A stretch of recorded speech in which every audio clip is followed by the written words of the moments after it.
నమస్తే, welcome to our channel. Botsa Satyanarayana ఈరోజు శాసన మండలి సభ్యునిగా ప్రమాణ స్వీకారం చేశారు. అయితే శాసన మండలి ప్రధాన ప్రతిపక్ష నేతగా కూడా బొత్స సత్యనారాయణ ఉండబోతున్నారు అంటూ వార్తలు అయితే వస్తున్నాయి. ఇప్పటి వరకు ఆ స్థానంలో ఉన్నటువంటి లేళ్ల అప్పిరెడ్డి రాజీనామా చేస్తున్నారు. బొత్స సత్యనారాయణనే ప్రధాన ప్రతిపక్ష నేతగా నియమింపబోతున్నారు అంటున్నారు. దీనికి సంబంధించి మరిన్ని వివరాలు తెలుసుకుందాం. మనతో పాటు ఉన్నారు సీనియర్ పొలిటికల్ జర్నలిస్ట్ డివి శ్రీనివాస్ గారు. నమస్కారం సార్. నమస్తే. సో బొత్స సత్యనారాయణ ఫైనల్లీ ఏకగ్రీవంగా ఎన్నికై వైసీపీ ఎమ్మెల్సీగా ప్రమాణ స్వీకారం అయితే చేశారు.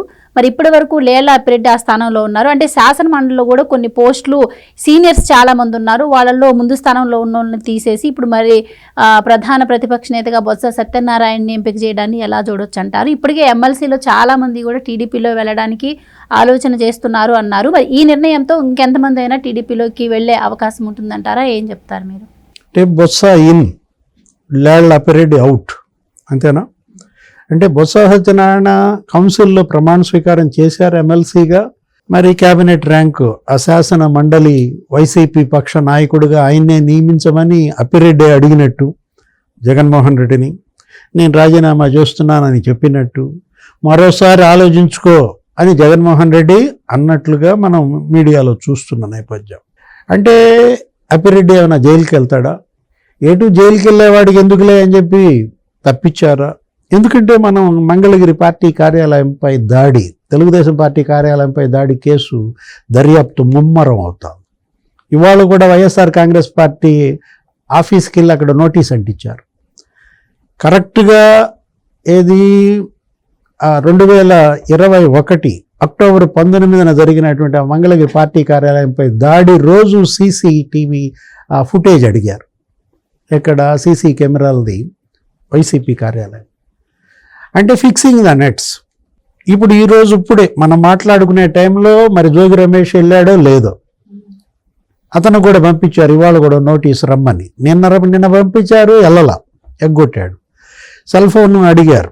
ఏది? అప్పుడు మీరు మీ మొబైల్ ఫోనును మీ సిమ్ కార్డులు ఇవ్వమన్నారు. అంటే నేను ఆ సిమ్ కార్డే వాడుతున్నా కానీ మొబైల్ మార్చాను, ఇప్పుడు నాకు అవసరం అన్నాడు. ఇవ్వనన్నాడు. మరి ఇప్పుడన్నా వెళ్ళాడో లేదో తెలియదు. అటు ఉండవల్లి మాజీ సీఎం ఇంటిపైన దాడి, అది ఏది? చంద్రబాబు ఇంటిపైన దాడి. ఇప్పుడు జోగి రమేష్ సెల్ ఫోన్ ఇచ్చినా ఇవ్వకపోయినా అరెస్ట్ తథ్యం మనకు అర్థమైపోతుంది. అందుకే ఇతను భయపడి వెళ్తే అరెస్ట్ చేస్తారని ఎగ్గొడుతున్నట్టుగా కూడా మనకు కనపడుతోంది దర్యాప్తు. ఆల్రెడీ కొడుకు జైల్లో ఉన్నాడు, అది వేరే కేసు. జోగి రాజీవ్, అదేంటి? అగ్రిగోల్డ్ ఆ ల్యాండ్ కొనుగోలు, అది మామూలు అంశం కాదు. అందులో ఫోర్జరీ కూడా వస్తుంది కొత్తది ఇంకొకటి. ఆ డాక్యుమెంట్ కూడా ఏదో ఫోర్జరీ పుట్టించారని అమ్మిన అతను అసలు నేను వాళ్ళకి అమ్మలేదు, నా డాక్యుమెంట్ కూడా ఇవ్వలేదు, ఆ సంతకం నాదే కాదన్నాడు. అక్కడ వీఆర్ఓ కూడా నా సంతకం కాదు, అసలు నేను సర్వే చేయలేదు అని ఆ వీఆర్ఓ ఆమె సంతకం ఫోర్జరీ అంటున్నాడు. ఇప్పుడు జోగి కొడుకెటు జైల్లో ఉన్నాడు, ఇప్పుడు తండ్రి కూడా జైలుకి వెళ్ళే పరిస్థితి. ఇప్పుడు లేళ్ల అప్పిరెడ్డి ఈ CC footage YSR Congress party ఆఫీస్లో ఆ రోజు ఎవరెవరు ఉన్నారు అది కనుక బయటకు వస్తే, ఆల్రెడీ తెలుగుదేశం ఫుటేజ్ ఉంది. టీడీపీ కార్యాలయంలో ఆ రోజు దాడి చేశారు కదా, వందలాది మంది వచ్చి విధ్వంసం చేశారు కదా. రేపు అక్టోబర్కి కరెక్ట్గా నీకు 3 ఏళ్ళు అవుతా దాడి జరిగి, సిబ్బంది తలలు పగలగొట్టారు. పక్కనే డీజీపీ కార్యాలయం, అసలు డీజీపీ కార్యాలయం పక్కనే తెలుగుదేశం ఆఫీస్ మీద దాడి చేసి అట్లా ధ్వంసం చేశారంటే ఎంత బరి తెగింపు. పైపొచ్చి ఒక్కొక్కడు కెమెరాల ముందుకు వచ్చి మాట్లాడారు. ఏమని? కెమెరాలు ఎక్కడున్నాయో అక్కడ బద్దలు కొట్టండిరా, మనం కనపడాలా, మళ్ళా ఇంకోసారి మా నాన్న ఎవరో ఏమంటానికి వీల్లేదు, వాళ్ళకి బుద్ధి రావాలన్నారంటే జగన్మోహన్ రెడ్డి అండ చూసుకుని రౌడీలు గుండాలు ఎలా పేటరేగిపోయారో మనం చూసాం.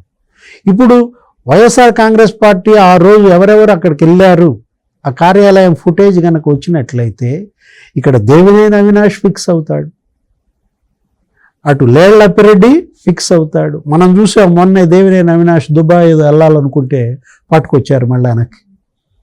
అసలు వాళ్ళు పట్టుకురాలేదు, నేనే వెనక్కి తిరిగి వచ్చేసా అంటాడు అవినాష్, అది వేరే విషయం. ఆయన ఇంటికి కూడా నోటీస్ అంటించారంటే ఇవాళే. ఏది? దేవినేని అవినాష్ని కూడా రమ్మని పిలిచారు. జోగి రమేష్ని ఎట్లయితే పిలుస్తున్నారో రారాయి ఇదే పని అనమాట. ఒక్కొక్కళ్ళు పిలుస్తున్నారు, వీళ్ళేమో మేము రామంటున్నారు. ఇప్పుడు ఏది దేవినేని అవినాష్ వెళ్తాడో లేదో తెలియదు. లేళ్లప్పిరెడ్డి వాళ్ళ ఆ కేసు 21 మందిని అరెస్ట్ చేశారు వీళ్ళ అనుచరులని. వాళ్ళు మరి చెప్పారో మరేమో అప్పిరెడ్డి ప్రమేయం ఉందో లేదో. ఇప్పుడు అప్పిరెడ్డికి కనుక నువ్వు క్యాబినెట్ ర్యాంక్ ఇచ్చావనుకో బాగోదు, అతను జైలుకి వెళ్తే ఈ కేసులో. ఈ గోలంతా ఎందుకని అప్పిరెడ్డి త్యాగం చేశాడా?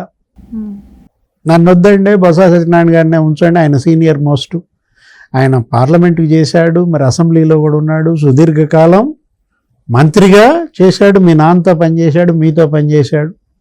కాబట్టి బొత్స సత్యనారాయణనే ఇవాళ కౌన్సిల్లో ప్రధాన ప్రతిపక్ష నాయకుడిగా ఉంచమని లేళ్లప్పిరెడ్డి చెప్పాడా? మీ నాన్న కూడా నేను తిట్టలేదు కానీ ఆ బొత్స సత్యనారాయణ గారు బాగా తిట్టారు, రోజు బ్రాందీ తాగందే మీ నాన్న ఎప్పుడన్నా నిద్రపోయాడా? ఏం విజయమ్మ ఏం మాట్లాడుతున్నావు నువ్వు అని అసెంబ్లీలో కూడా మీ అమ్మని బాగా నిలదీశాడు. కాబట్టి ఆయనకే మీరు క్యాబినెట్ ర్యాంకు ఇవ్వడం సముచితం అని చెప్పాడా?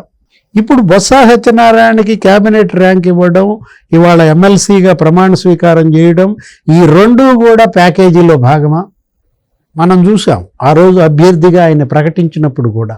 ఎందుకు ఆయన అభ్యర్థిగా ప్రకటించారు అంటే ఆయన ఆల్రెడీ కాంగ్రెస్తో మాట్లాడుకున్నాడని, ఢిల్లీ హైకమాండ్తో టచ్లోకి వెళ్ళాడని, రాహుల్ ప్రియాంకలు కూడా ఇవాళ బొత్స కుటుంబం కనుక కాంగ్రెస్లో చేరితే ఓకే అన్నట్టుగా, షర్మిల కూడా దాన్ని ఏమీ ఖండించని పరిస్థితిలో, అటు బొత్స కుటుంబం కనుక కాంగ్రెస్లో చేరితే ఇక వైఎస్ఆర్ కాంగ్రెస్ ఖాళీ.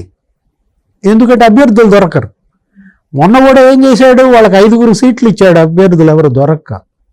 భార్యనేమో విశాఖ ఎంపీగా పోటీ చేయించారు, బొత్స ఝాన్సీ 5 లక్షలతో ఓడిపోయింది. అది రికార్డు మెజార్టీ. భరత్ 5 లక్షలతో ఆమెను మట్టి కరిపించాడు. ఈయన ఎవరు బొత్స సత్యనారాయణ చీపురుపల్లిలో వేశాడు.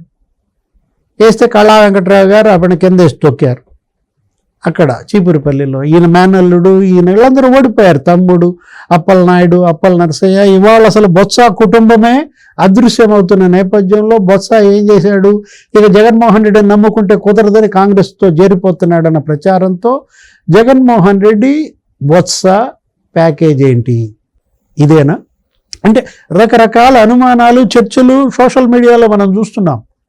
ఎమ్మెల్సీగా ఇవ్వడం, నెక్స్ట్ క్యాబినెట్ ర్యాంకుతో కౌన్సిల్లో శాసన మండలి పక్ష నేతగా మంత్రి హోదా. వెళ్ళేవాడు ఎటు వెళ్తాడు, నువ్వు ఎమ్మెల్సీ ఇచ్చినా వెళ్తాడు, నువ్వు క్యాబినెట్ ర్యాంక్ ఇచ్చినా వెళ్తాడు, పోయేవాడు ఒక్కడే పోడు, 10 మందిని కట్టుకట్టుకుని పోతాడు. భవిష్యత్తు కదా ఇవాళ ముఖ్యం. ఇవాళ బొత్స సత్యనారాయణకైనా భవిష్యత్తే చూసుకుంటాడనమాట. ఇంతకుముందు ఒక్కడే పోయేవాడు, ఒక కుటుంబమే పోయేది. ఇప్పుడు పోతా ఇప్పుడు ఎంతమంది ఉన్నారు ఈయనకి? 30 మందో 38 మందో ఉన్నారు. ఇందాక ఆల్రెడీ నువ్వే చెప్పావు ఏంటి, ఎమ్మెల్సీలు ఆల్రెడీ లోకేష్ బాబుతో 2 మంది టచ్లో ఉన్నారంటే. ఆమె ఎవరో ఆ ముస్లిం మైనారిటీ మహిళ, ఆమె కూడా డిప్యూటీ స్పీకర్గా ఉన్నాళ్ళు కూడా ఆయనతో టచ్లో ఉన్నారు. మంత్రి ఫరూక్తో కూడా టచ్లో వెళ్ళారు. ఒక 8-10 మంది ఆల్రెడీ తెలుగుదేశంలో చేరిపోతున్నారన్న ప్రచారం. ఎందుకంటే వాళ్ళంతా తెలుగుదేశం నుంచి వచ్చిన వాళ్ళే. ఇప్పుడు ఆ పోతుల సునీత, లేకపోతే చంద్రగిరి యేసురత్నం, జయమంగళ వెంకటరమణ, రామసుబ్బారెడ్డి, శివారెడ్డి కొడుకు, వీళ్ళంతా టీడీపీలో పుట్టి టీడీపీలో ఎదిగిన వాళ్ళు. ఇప్పుడు మళ్ళా చంద్రబాబు ముఖ్యమంత్రి అయ్యాడు కాబట్టి ఘర్ వాపసి, స్వగృహ ప్రవేశం. అంటే తెలుగుదేశంలో వాళ్ళు తెలుగుదేశంలో పోతే ఇప్పుడు బొత్స సత్యనారాయణ బ్యాచ్ పోతా ఒక 10 మందిని తీసుకుని కాంగ్రెస్లోకి వెళ్ళాడు అనుకో, జగన్మోహన్ రెడ్డి పరిస్థితి ఏంటి? ఏదైనా ఒక మేలు చేశాడు జగన్మోహన్ రెడ్డి ఏంటి, బొత్స కుటుంబాన్ని బతికిచ్చాడు. మొన్న ప్రజలు చంపేశారు, 5గురిని ఓడించి పారేసిన పరిస్థితుల్లో బొత్స కుటుంబం ఇవాళ అసలు గాన్, రాజకీయంగా అదృశ్యమైపోయింది ఈ కుటుంబం అన్న నేపథ్యంలో ఇప్పుడు ఈ ఎమ్మెల్సీ టికెట్ ఇవ్వడం ద్వారా ప్రాణం పోసినట్టు, ఇప్పుడు ఈ క్యాబినెట్ ర్యాంక్ ఇవ్వడం ద్వారా బొగ్గ కారు వచ్చినట్టు. పర్వాలా, ఏది మంచి సీటు, బొగ్గ కారు, ఇక బొత్స సత్యనారాయణ అటు ఇటు తిరగచ్చు. Thank you so much.